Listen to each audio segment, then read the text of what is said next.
ಆತ್ಮೀಯ ವಿದ್ಯಾರ್ಥಿಗಳೇ, ತಮ್ಮೆಲ್ಲರಿಗೂ ಕೂಡ ನಿಮ್ಮದೇ ಆಗಿರತಕ್ಕಂಥ ಯೂಟ್ಯೂಬ್ ಚಾನಲ್ ಸ್ಟಡಿ ವಿತ್ ಪರಶುರಾಮ್ಗೆ ಸ್ವಾಗತವನ್ನು ಕೋರ್ತೀನಿ.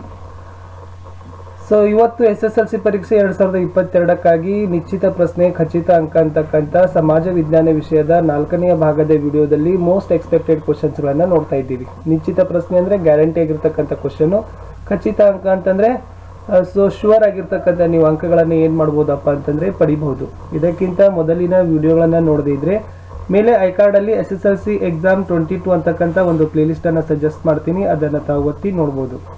ಅಷ್ಟೇ ಅಲ್ಲದೆ 40 ಅಂಕಗಳ ಒಂದು ಸಮಾಜ ವಿಜ್ಞಾನ ಪಾಸಿಂಗ್ ಪ್ಯಾಕೇಜ್ ಇದೆ ಮತ್ತು 40 ಅಂಕಗಳ ಹಿಂದಿ ಪಾಸಿಂಗ್ ಪ್ಯಾಕೇಜ್ ವಿಡಿಯೋಗಳನ್ನು ಸಹಿತ ಹಾಕಿದ್ದೀವಿ, ಅದನ್ನು ಕೂಡ ತಾವು ತಪ್ಪದೇ ಆಗಿ ನೋಡಿ.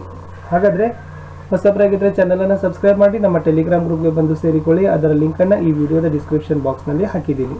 ಶುರು ಮಾಡೋಣ. ಸಮಾಜ ವಿಜ್ಞಾನದ 4ನೇ ಭಾಗದಲ್ಲಿ ಈ ದಿನ ಯಾವೆಲ್ಲ ಕ್ವಶನ್ಸ್ಗಳು ಎಕ್ಸ್ಪೆಕ್ಟೆಡ್ ಇದಾವೆ ಅಂತ.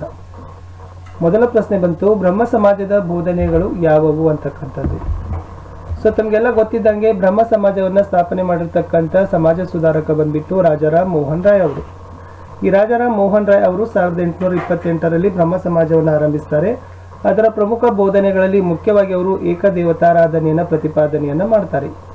ಸಮಾಜದಲ್ಲಿ ನಡೀತಕ್ಕಂಥ ಅರ್ಥಹೀನ ಆಚರಣೆಗಳನ್ನು ವಿರೋಧ ಮಾಡ್ತಾರೆ. ಸಮಾಜದಲ್ಲಿರ್ತಕ್ಕಂಥ ಬಹುಪತ್ನಿತ್ವಕ್ಕೆ ವಿರೋಧವನ್ನ ಮಾಡಿ ಸ್ತ್ರೀಯರಿಗೆ ಸಮಾನತೆ ಸಿಗಬೇಕು ಅಂತಕ್ಕಂಥ ಬೇಡಿಕೆ ರಾಜಾರಾಮ್ ಮೋಹನ್ ರಾಯ್ ಅವ್ರದ್ದು ಇತ್ತು. ಮುಂದೆ ಒಳ್ಳೆಯದು ಎಲ್ಲಿದ್ದರೂ ಸ್ವೀಕರಿಸಬೇಕು ಅಂತಕ್ಕಂಥ ಅಂಶವನ್ನ ಬ್ರಹ್ಮ ಸಮಾಜವು ಸಾರಿತು. ಪ್ರತಿಯೊಬ್ಬ ವ್ಯಕ್ತಿಯು ಘನತೆಯಿಂದ ಬಾಳಬೇಕು ಅಂತಕ್ಕಂಥನ್ನು ಹೇಳಿತು ಮತ್ತು ಯಾವ ನಿಯಮ ಆಚರಣೆಗಳು ಇದಕ್ಕೆ ಕೇಡುಂಟು ಮಾಡಬಾರದೆ ಅಂತಕ್ಕಂಥ ನಿಲುವು ರಾಜಾರಾಮ್ ಮೋಹನ್ ರಾಯ್ ಅವ್ರದ್ದು ಆಗಿತ್ತು. ಈ 5 ಅಂಶಗಳು ಏನಿದಾವಪ್ಪ ಅಂತಂದ್ರೆ ಬ್ರಹ್ಮ ಸಮಾಜದ ಬೋಧನೆಗಳು ಆಗಿದ್ದಾವೆ. ಮುಂದೆ ಹೋಗೋಣ. ಪ್ರಶ್ನೆ ಸಂಖ್ಯೆ 2, ಆರ್ಯ ಸಮಾಜದ ಉದ್ದೇಶಗಳನ್ನ ಪಟ್ಟಿ ಮಾಡಿರಿ ಅಂತ ಇದೆ. ಸೊ ತಮಗೆ ಗೊತ್ತಿದ್ದಂಗೆ ಆರ್ಯ ಸಮಾಜವನ್ನ ದಯಾನಂದ ಸರಸ್ವತಿ ಅವರು ಏನ್ ಮಾಡ್ತಾರಪ್ಪ ಅಂತಂದ್ರೆ ಆರಂಭವನ್ನ ಮಾಡ್ತಾರೆ 1875ರಲ್ಲಿ. ಹಾಗಾದ್ರೆ ಅದರ ಉದ್ದೇಶಗಳಲ್ಲಿ ಮೊದಲನೇದು ಏನಿತ್ತಪ್ಪ ಅಂದ್ರೆ ಎಲ್ಲ ಹಿಂದೂಗಳು ರೂಪವಿಲ್ಲದ ಒಬ್ಬನೇ ದೇವರಲ್ಲಿ ನಂಬಿಕೆಯನ್ನ ಇಡಬೇಕು. ರೂಪವಿಲ್ಲದ ಅಂದ್ರೆ ನಿರಾಕಾರ. ಎರಡನೇದು ಜಾತಿ ಆಧಾರವನ್ನ ತಿರಸ್ಕಾರವನ್ನ ಮಾಡಬೇಕು. ಹುಟ್ಟಿನಿಂದ ಯಾರು ಶೂದ್ರರು ಅಲ್ಲ, ಬ್ರಾಹ್ಮಣರು ಅಲ್ಲ ಅಂತಕ್ಕಂಥ ಕಲ್ಪನೆ ಅವರದ್ದಾಗಿತ್ತು. ಮುಂದೆ ಅಂತರ್ಜಾತೀಯ ವಿವಾಹಕ್ಕೆ ಪ್ರೋತ್ಸಾಹವನ್ನು ಕೊಡ್ತಾರೆ. ಬಹುಪತ್ನಿತ್ವ ಮತ್ತು ಬಾಲ್ಯ ವಿವಾಹ ಪದ್ಧತಿಗಳನ್ನ ತಿರಸ್ಕಾರ ಮಾಡ್ತಾರೆ. ಸ್ತ್ರೀ ಮತ್ತು ಪುರುಷರ ಸಮಾನತೆಗೆ ಒತ್ತನ್ನು ಕೊಡ್ತಾರೆ. ಕಡೆದು ಬಂದ್ಬಿಟ್ಟು ವೇದಗಳು ಮಾತ್ರ ಶ್ರೇಷ್ಠವಾಗಿದ್ದಾವೆ, ಪ್ರಾಚೀನ ಪವಿತ್ರ ಗ್ರಂಥಗಳನ್ನು ನಾವುಗಳು ಅಧ್ಯಯನ ಮಾಡಬೇಕು ಮತ್ತು ಅವುಗಳನ್ನು ಬೋಧಿಸಬೇಕು ಅಂತಕ್ಕಂಥ ವಿಷಯವನ್ನು ಯಾರು ಹೇಳ್ತಾರಪ್ಪ ಅಂತಂದ್ರೆ ದಯಾನಂದ ಸರಸ್ವತಿ ಅವರು. ಯಾವುದರ ಮೂಲಕ? ಆರ್ಯ ಸಮಾಜದ ಮೂಲಕ ಅಂತಕ್ಕಂಥದ್ದು. ಮುಂದೆ ಹೋಗೋಣ. ಪ್ರಶ್ನೆ ಸಂಖ್ಯೆ 3, 1857ರ ಪ್ರಥಮ ಸ್ವಾತಂತ್ರ್ಯ ಸಂಗ್ರಾಮಕ್ಕೆ ಕಾರಣಗಳನ್ನು ತಿಳಿಸಿ ಅಂತಕ್ಕಂಥದ್ದು. ನೋಡಿ, 1857ರ ದಂಗೆ ನಡೀತು. ಈ 1857ರ ದಂಗೆಗೆ ಮುಖ್ಯವಾಗಿ 4 ಕಾರಣಗಳು ಇದಾವೆ.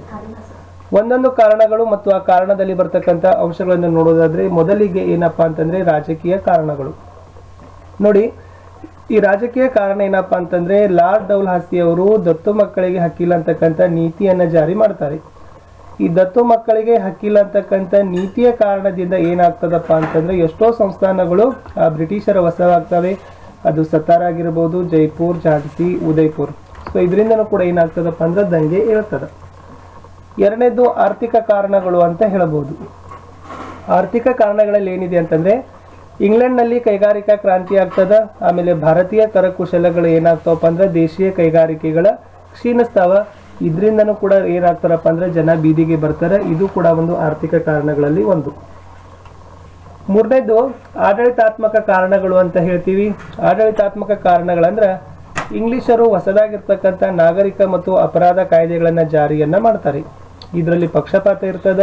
ಆಮೇಲೆ ಭಾರತೀಯರಿಗೆ ಪ್ರತ್ಯೇಕವಾಗಿರ್ತಕ್ಕಂಥ ನಿಯಮಗಳು ಇದರಲ್ಲಿ ಇರ್ತವೆ. ಕಡೆಗೆ ಬಂದ್ಬಿಟ್ಟು ಸೈನಿಕ ಕಾರಣಗಳು.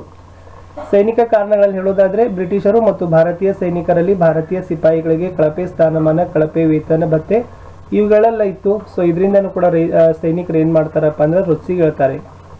ಒಟ್ಟಾರೆಯಾಗಿ 1857ರ ದಂಗೆಗೆ ರಾಜಕೀಯ ಕಾರಣಗಳು, ಆರ್ಥಿಕ ಕಾರಣಗಳು, ಆಡಳಿತಾತ್ಮಕ ಕಾರಣಗಳು ಮತ್ತು ಸೈನಿಕ ಕಾರಣಗಳು ಮುಖ್ಯ ಆದವುಗಳೇ ಆಗಿದ್ದಾವೆ. Move to 4th question. 1857ರ ಪ್ರಥಮ ಸ್ವಾತಂತ್ರ್ಯ ಸಂಗ್ರಾಮದ ವಿಫಲತೆಗೆ ಕಾರಣಗಳನ್ನು ತಿಳಿಸಿ. 1857ರ ದಂಗೆ ವಿಫಲ ಆಗಲಿಕ್ಕೆ ಯಾವೆಲ್ಲ ಕಾರಣಗಳು ಇದಾವೆ? ಮೊದಲನೇದು, ಯಾವುದೇ ಯೋಜನೆ ಇರದೇ ಇರ್ತಕ್ಕಂಥ ದಂಗೆಯನ್ನು ಏನು ಮಾಡ್ತಾರಪ್ಪ ಅಂದ್ರೆ ಭಾರತೀಯರು ಮಾಡ್ತಾರೆ. ಎರಡನೇದು, ಈ ಒಂದು ದಂಗೆಗೆ ಭಾರತೀಯ ಸಿಪಾಯಿಗಳಿಗೆ ಯಾವುದೇ ಮಾರ್ಗದರ್ಶನ ಇರೋದಿಲ್ಲ. ಅಷ್ಟೇ ಅಲ್ಲದೆ ಇವರ ಸಂಘಟನೆಯಲ್ಲಿ ಸೈನ್ಯದಲ್ಲಿ ವ್ಯವಸ್ಥಿತವಾಗಿರ್ತಕ್ಕಂಥ ಸಂಘಟನೆ ಕೊರತೆ ಕಂಡು ಬರ್ತದೆ. ಆಮೇಲೆ ಭಾರತೀಯ ಸೈನಿಕರಿಗೆ ಅಷ್ಟೊಂದು ಯುದ್ಧ ಪರಿಣತಿ ಮತ್ತು ಸೈನಿಕ ಪರಿಣತಿ ಇರೋದಿಲ್ಲ. ಅಷ್ಟೇ ಅಲ್ಲದೆ ಈ ಒಂದು ಸೈನ್ಯದ ಯಾರೊಬ್ಬರು ಕೂಡ ನಾಯಕತ್ವವನ್ನು ಲೀಡರ್ಶಿಪ್ ಅನ್ನು ವಹಿಸಿಕೊಳ್ಳದೆ ಇರತಕ್ಕಂಥದ್ದು. ಕಡೆಗೆ ಬಂದ್ಬಿಟ್ಟು ಸೈನ್ಯದಲ್ಲಿ ಶಿಸ್ತಿನ ಕೊರತೆಯನ್ನು ಕೂಡ ಎದ್ದು ಕಾಣ್ತಿತ್ತು. ಈ 6 ಅಂಶಗಳಿಂದ 1857ರ ಪ್ರಥಮ ಸ್ವಾತಂತ್ರ್ಯ ಸಂಗ್ರಾಮ ಏನಾಯ್ತಪ್ಪ ಅಂದ್ರೆ ವಿಫಲತೆ ಕಾಣಿತು ಅಂತ ಹೇಳ್ತೀವಿ. ಮುಂದೆ ಹೋಗುವ ಪ್ರಶ್ನೆ ಸಂಖ್ಯೆ 5ಕ್ಕೆ. 1857ರ ಪ್ರಥಮ ಸ್ವಾತಂತ್ರ್ಯ ಸಂಗ್ರಾಮದ ಪರಿಣಾಮಗಳನ್ನ ಪಟ್ಟಿ ಮಾಡಿರಿ ಅಂತ ಕೇಳಿದ್ದಾರೆ. 1857ರ ದಂಗೆ ಆಗ್ತದ. ಆಮೇಲೆ 1858ರಲ್ಲಿ ಬ್ರಿಟನ್ ರಾಣಿ ಏನ್ ಮಾಡ್ತಾವಪ್ಪ ಅಂದ್ರೆ ಒಂದು ಘೋಷಣೆಯನ್ನ ಹೊರಡಿಸ್ತಾಳೆ. 1858ರ ಬ್ರಿಟನ್ ರಾಣಿಯ ಘೋಷಣೆಯಲ್ಲಿ ಯಾವೆಲ್ಲ ಅಂಶಗಳು ಇದ್ದು ಅಂತಂದ್ರೆ, ಒಂದನೇದು, ಕಂಪನಿ ದೇಶೀಯ ರಾಜರೊಂದಿಗೆ ಮಾಡಿಕೊಂಡಿದ್ದ ಒಪ್ಪಂದಗಳನ್ನ ಅಂಗೀಕಾರವನ್ನ ಮಾಡ್ತಾರೆ. ಮುಂದೆ ಪ್ರಾದೇಶಿಕ ವಿಸ್ತರಣೆಯ ಅಪೇಕ್ಷೆಯನ್ನ ಕೈಬಿಡ್ತಾರೆ. ಭಾರತೀಯರಿಗೆ ಸುಭದ್ರ ಸರ್ಕಾರವನ್ನ ಕೊಡ್ತಾರೆ. ಕಾನೂನಿನ ಮುಂದೆ ಎಲ್ಲರೂ ಸಮಾನರಾಗ್ತಾರೆ. ಮುಂದೆ ಭಾರತೀಯರ ಧಾರ್ಮಿಕ ವಿಷಯಗಳಲ್ಲಿ ಯಾರೂ ಕೂಡ ಹಸ್ತಕ್ಷೇಪ ಮಾಡುವ ಹಾಗೆ ಇಲ್ಲ ಅಂತಕ್ಕಂಥ ಅಂಶಗಳು ಈ 1858ರ ಬ್ರಿಟನ್ ರಾಣಿ ಹೊಡೆಸಿರ್ತಕ್ಕಂಥ ಘೋಷಣೆಗಳಿರ್ತವೆ. ಇವೇ 1857ರ ದಂಗೆಯ ಪರಿಣಾಮಗಳು ಅಂತ ಹೇಳ್ತೀವಿ. ಸೊ ಆತ್ಮೀಯ ವಿದ್ಯಾರ್ಥಿಗಳೇ, ಇಷ್ಟು ಈ ಒಂದು ವಿಡಿಯೋದಲ್ಲಿ 5 ಇಂಪಾರ್ಟೆಂಟ್ ಆಗಿರ್ತಕ್ಕಂಥ ಕ್ವಶನ್ಸ್ಗಳನ್ನು ಕವರ್ ಮಾಡಿದ್ದೀನಿ.